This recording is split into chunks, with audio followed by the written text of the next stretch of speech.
나도 이런 집에 살아보고 싶다. 어떻게 이렇게 감각이 좋으실까? 이런 생각이 들었습니다. 마치 모델하우스에서만 보던 집을 실제로 구현해둔 것 같이 느껴졌는데요. 안녕하십니까? 마케팅을 알려드리는 고박희입니다.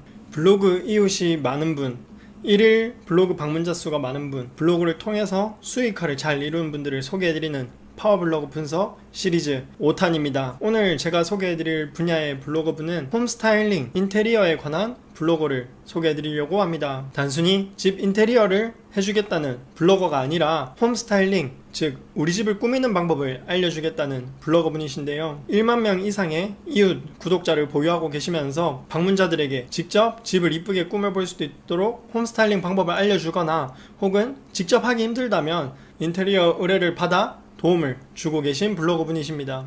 처음 블로그를 시작하신 것은 2010년 12월이신데요. 처음부터 지금처럼 잘 꾸며진 블로그를 구성했던 것은 아니고 예전 글들은 조금 정리를 하고 다듬어진 글들이 초기부터 정리되어 있는 것을 볼 수 있었습니다. 커피향기님의 블로그 카테고리와 본문을 보면서 이 블로그가 왜 그렇게 매력적인지 알아보도록 하겠습니다. 지금 보시는 화면이 오늘 소개해드릴 홈스타일링 커피향기님의 블로그입니다. 앞서 말씀드린 것처럼 11,479명에 달하는 블로그 구독자를 보유하고 계셨습니다. 카테고리를 보면 첫 번째 홈스타일링 의뢰시 필독 공지사항이 있고요. 이야기가 있는 집이라는 카테고리가 있는데 여기에는 어떻게 홈스타일링을 했는지 꾸미는 방법 혹은 셀프 인테리어를 하는 방법을 소개해주는 모습을 볼 수 있습니다. 먼저 홈스타일링 의뢰시 필독 공지부터 보겠습니다. 나에게 홈스타일링 인테리어를 맡겨라 라는 이야기보다는 커피향기님이 누군가의 집을 스타일링하는 것에 대한 고충, 현실적인 고민 등을 공유하면서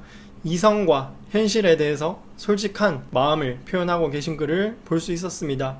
그리고 인테리어에 대한 내 마음과 비슷한 사람들이라면 블로그 운영자에게 매력을 느낄 수 있는 글이었습니다. 두 번째로 보실 것은 이 블로그에서 제일 핵심이 되는 카테고리입니다. 이야기가 있는 집이라는 카테고리고요.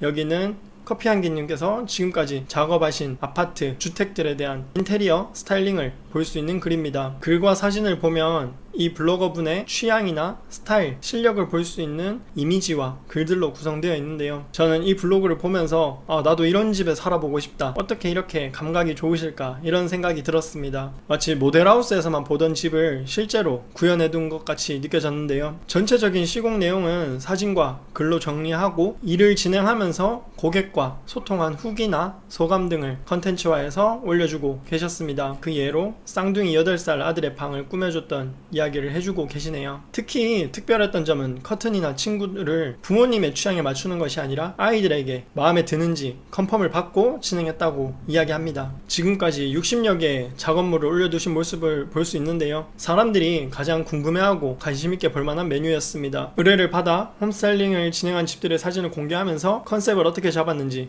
본인과 고객의 스타일을 어떻게 조율했는지, 스타일링을 어떤 방향으로 했는지 여부에 대해서 공개를 하고 일종의 포트폴리오 기능을 하는 메뉴입니다. 홈페이지보다는 블로거라서 진입 장벽도 낮고 사람들의 마음의 저항선도 낮추어서 방문자들과 소통하기에 좋은 모습을 볼 수 있었습니다. 적게는 20개, 30개 이상의 댓글이 달렸고요. 많게는 200~300개의 댓글까지 달린 모습을 볼 수 있었습니다. 이 블로거분의 글을 보다 보면 처음 홈스타일링을 시작한 계기에 대한 이야기도 있었는데요. 처음에는 사촌언니 집을 꾸며주다 보니까 본인의 실력을 느끼고 이것을 업으로 삼기 시작하셨다고 하셨습니다. 지금 보시는 이 글이 사촌언니의 집을 꾸며줬던 이야기인데요. 인테리어와 전혀 무관한 삶을 살다가 2012년부터 본격적으로 디자이너의 삶을 살기 시작하셨다고 합니다. 그래서 본인은 처음부터 디자이너의 입장에서 생각한 집을 꾸미는 것이 아니라 고객이 살 집, 진짜 내 언니, 가족들이 살 집이라는 것에 주안점을 두고 스타일링을 한다고 이야기하셨습니다. 그러면 마지막으로 어떻게 수익화를 하고 계신지 한번 살펴보도록 하겠습니다. 제일 대표적인 수익화 모델이면서 이 블로그의 정체성이기도 한 홈스타일링은 디자이너분께서 현재 거주하고 계신 용인 수지 인근 1시간 거리로만 작업을 해주신다고 하고, 예전에는 전체 리모델링보다는 순수 홈스타일링만 하셨지만 작년 2018년부터는 전체 인테리어까지 시공하고 계시다고 이야기합니다. 또 이 글을 보시면 홈스타일링 의뢰시 필요한 사항들의 내용이 있는데요. 기존에 맡겼던 고객의 집에 세팅된 제품 정보를 알려주지 않는다고 이야기하십니다. 수임료를 내고 맡겨주신 고객과 본인의 지적 재산임을 이야기하면서 새로 일을 맡겨주시는 분들께는 정말 나만의 집을 꾸며주겠구나 라는 느낌이 들게 하고 계십니다.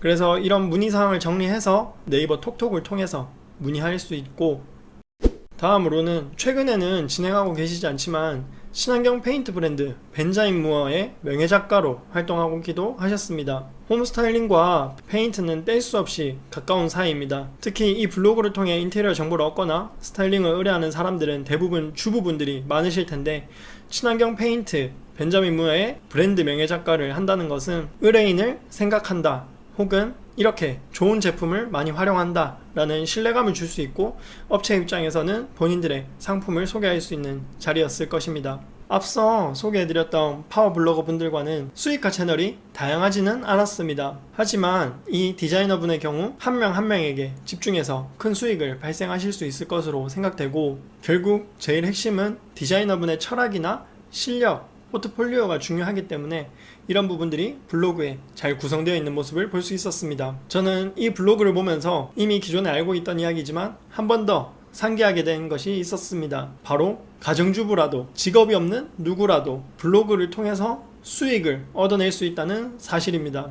아무 재능과 끼도 없으면 어렵지만 나도 몰랐던 재능을 블로그에 올려보면서 내 실력을 남들에게 널리 알리고 그것을 통해서 돈을 버는 것으로는 블로그가 꽤 괜찮은 매체임을 다시 확인하는 계기가 되었습니다. 여러분들께서도 블로그로 돈을 벌고 싶은 생각이 많이 드실 겁니다. 오늘 이 블로거분의 블로그를 들어가 보셔서 직접 확인하시면서 나도 이렇게 한번 해볼까? 라는 생각을 가져보시면 정말 좋겠습니다. 여기까지 고박이었습니다. 감사합니다.